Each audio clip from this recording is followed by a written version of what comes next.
Students हम discuss कर रहे थे टेक्स्ट बुक टीचिंग मेथड।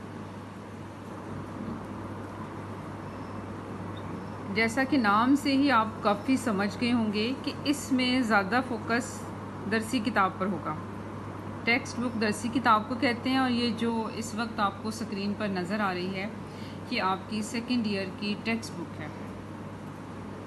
तो इस टीचिंग मेथड में किताब को मरकज़ी हैसियत हासिल होती है और ऊपर जो हमने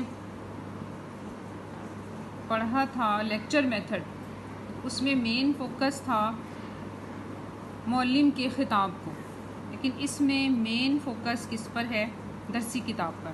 यानी कि इसमें एक मुअल्लिम दरसी किताब को सोर्स बनाता है ट्रांसफ़र के लिए। मज़ामीन, इंफॉर्मेशन, उन्वानात की वजाहत एक मुअल्लिम किसके थ्रू करता है? दरसी किताब के थ्रू करता है। इस तरह दरसी किताब का नफ्स मज़मून तुलबा के किरदार का हिस्सा बन जाता है।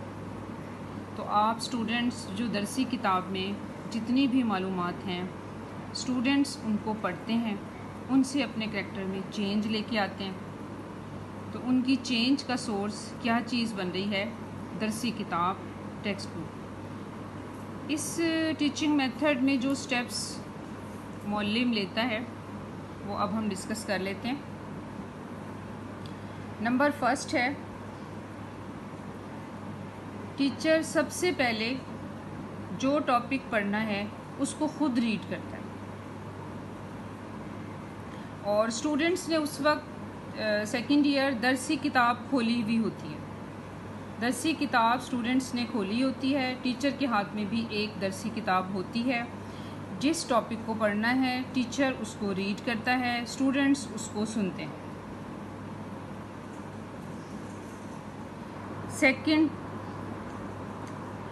टॉपिक से मुतल्लिका जो मवाद मुअल्लिम खुद रीड कर चुका है, अब वो कहता है स्टूडेंट्स को कि आप में से कोई रीड करे। सबसे पहले टीचर ने पढ़ा, दूसरे नंबर पर टीचर स्टूडेंट्स को पढ़ने को कहता है। थर्ड, टीचर जिस टॉपिक को पढ़ा जा रहा है उसके मुश्किल नुकात की वजाहत करता है। अब थर्ड स्टेप पे टीचर क्या करता है कि जो मुश्किल नुकात हैं उनको एक्सप्लेन करता है। अब कैसे तरतीब हुई? सबसे पहले टीचर ने पढ़ा, उसके बाद स्टूडेंट्स ने पढ़ा, उसके बाद जो उसमें मुश्किल चीज़ें हैं उसको टीचर ने एक दफ़ा फिर एक्सप्लेन किया। अब फोर्थ स्टेप पर स्टूडेंट्स मुश्किल अल्फाज की तशरीह से मुतल्लिका अहम नकात मुख्तसरन लिख लेते हैं। अब फोर्थ स्टेप पे लिखने की बारी आ रही है। पढ़ने पढ़ाने मुश्किल नकात की एक्सप्लेनेशन के बाद जो फोर्थ स्टेप है वो अब लिखने का है और लिखने का काम कौन करते हैं? स्टूडेंट्स करते हैं। उसके बाद है कि जो मुश्किल नकात की वजाहत के बाद तुलबा अपने मुअल्लिम से ज़ेरे तदरीस मौजू से मुतल्लिका सवालात करते हैं। अब क्वेश्चनिंग का दौरानिया स्टार्ट हो जाता है। अब स्टूडेंट्स ने जो नकात लिखे हैं और जो टीचर ने वजाहत की है उसमें फिर जो मुश्किलात स्टूडेंट्स को पेश आती हैं, यानी कि जो चीज़ें स्टूडेंट्स को समझ नहीं आई हैं, अब स्टूडेंट्स क्वेश्चनिंग के थ्रू वो टीचर से दोबारा पूछते हैं। और फिर लास्ट में है कि टीचर इवैल्यूएशन के लिए अब क्वेश्चनिंग करता है स्टूडेंट्स।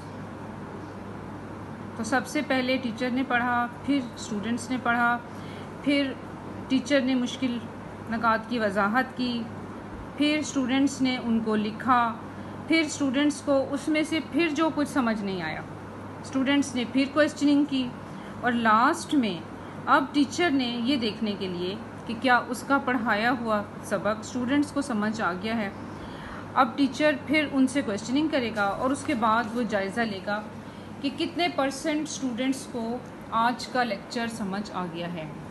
अगर अभी भी कोई मसाइल हैं तो फिर टीचर एक दफ़ा फिर रिवाइज़ कर देता है जितने भी उसमें मुश्किल पॉइंट्स होते हैं। सेकेंड ईयर थर्ड हमारा मेथड है सानवी और आला दर्जात के तदरीसी तरीक़ों में गहरे मुताले का तरीका, डीप स्टडी मेथड। یہ ایک انڈیویجول طریقہ تدریس ہے.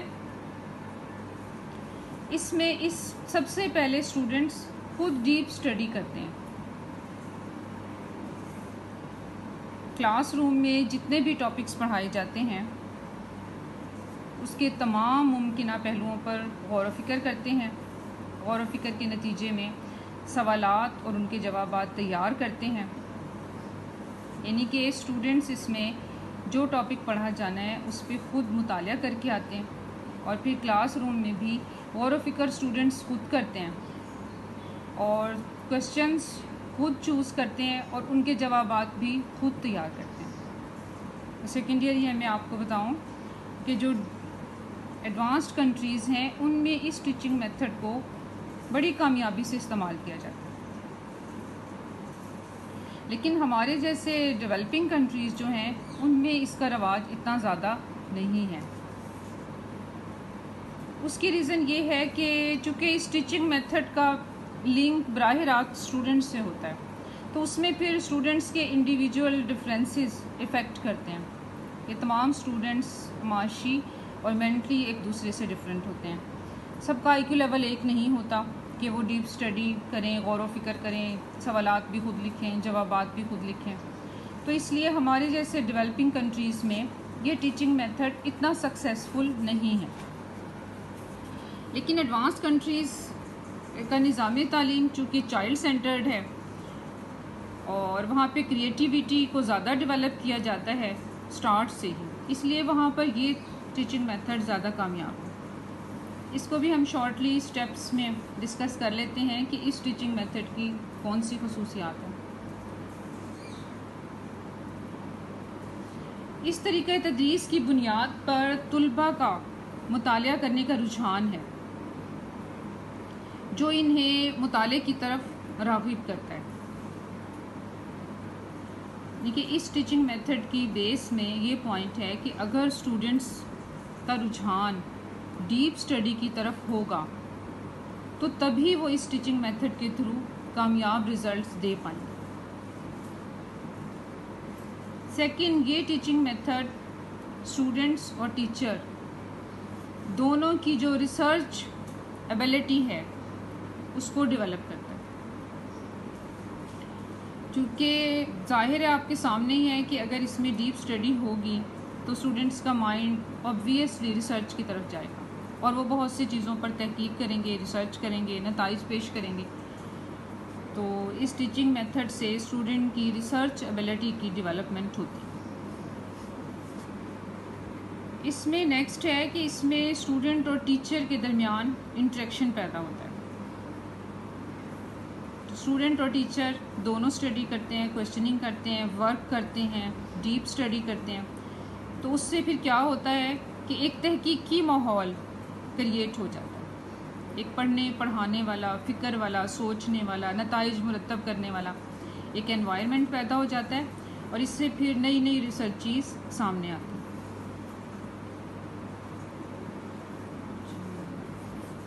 اس میں لیکن ایک تھوڑی سی ہرڈل ہے کہ اس ٹیچنگ میتھڈ کے لیے باقاعدہ اسٹڈی سینٹر کا ہونا ضروری ہے. اسٹڈی سینٹر ہوگا تو تبھی اسٹوڈنٹس پیسفل انوائرمنٹ میں اسٹڈی کر پائیں گے. جبکہ ہمارے ہاں آپ جانتے ہی ہیں کہ ہمارے انسٹیٹیوشنس میں فیسلٹیز کی کافی کمی رہتی ہے. اور اس میں دو چیزیں امپورٹنٹ ہیں کہ ایک تو اسٹڈی سینٹر کا ہونا ضروری ہے اور دوسرا اسٹوڈنٹ کا اسٹڈی کرنے کا ٹرینڈ ہونا ضروری ہے, کیونکہ ان کا رجحان ہونا ضروری ہے, انٹرسٹ ہونا ضروری ہے. اگر یہ دو چیزیں ہوں تو پھر اس ٹیچنگ میتھڈ کو بڑی کامیابی سے ہم پریکٹس کر سکتے ہیں. اس کے بعد سیکنڈ ایئر نیکسٹ جو ٹیچنگ میتھڈ ہے ثانوی اور اعلیٰ درجات میں وہ ہے ڈسکشن میتھڈ, بحث و مباحثے کا طریقہ. اس کا طریقہ یہ ہے کہ اس ٹیچنگ میتھڈ میں ٹیچر اور اسٹوڈنٹس سوالات اور خیالات کے ٹرانسفر کے نتیجے میں تدریسی مقاصد حاصل کرتے ہیں. تو آپ جانتے ہی ہیں کہ لرننگ ٹیچنگ پروسیس کا مقصد